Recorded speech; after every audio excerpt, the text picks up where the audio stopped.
IPL যদি কয়েকদিনের জন্য স্থগিত না হতো, অনেকের হয়তো এই টুর্নামেন্টের সুযোগই মিলত না। তাদের মধ্যে অন্যতম জনি বেয়ারস্টো। ইংল্যান্ডের এই কিপার ব্যাটার গত আইপিএলে একটি ম্যাচে অবিশ্বাস্য পারফর্ম করেছিলেন। টুর্নামেন্টের ইতিহাসে সবচেয়ে বড় টার্গেট তাড়া করে জেতার রেকর্ড রয়েছে পাঞ্জাব কিংসের। ইডেন গার্ডেন্সে কলকাতা নাইট রাইডার্স 262 রানের টার্গেট দিয়েছিল। কেউই প্রত্যাশা করেননি এই রান তাড়া করেও জিতবে পাঞ্জাব, কিন্তু ইতিহাস তো এভাবেই তৈরি হয়। জনি বেয়ারস্টো সেঞ্চুরির সৌজন্যে জিতেছিল পাঞ্জাব, কিন্তু এইবারের আইপিএলে তিনি টিমই পাননি। অকশনে ছিলেন অবিকৃত। বিশ্ব টেস্ট চ্যাম্পিয়নশিপ ফাইনালের জন্য প্লে অফ থেকে সরেছেন একাধিক প্লেয়ার, রয়েছেন মুম্বাই ইন্ডিয়ান্সের প্লেয়ারও। পরিবর্তন হিসেবে সুযোগ পেয়েছেন জনি বেয়ারস্টো।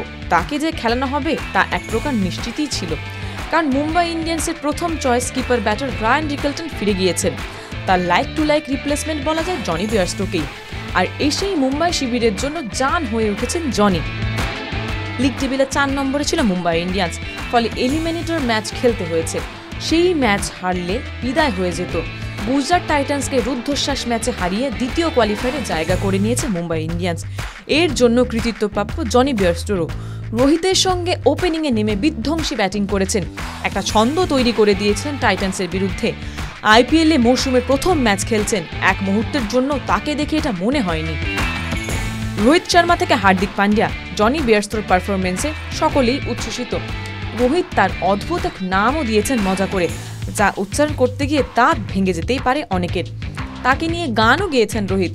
হার্দিক পান্ডিয়াও হিন্দি শেখাচ্ছেন জনি বেয়ারস্টোকে, প্রশংসা করছেন।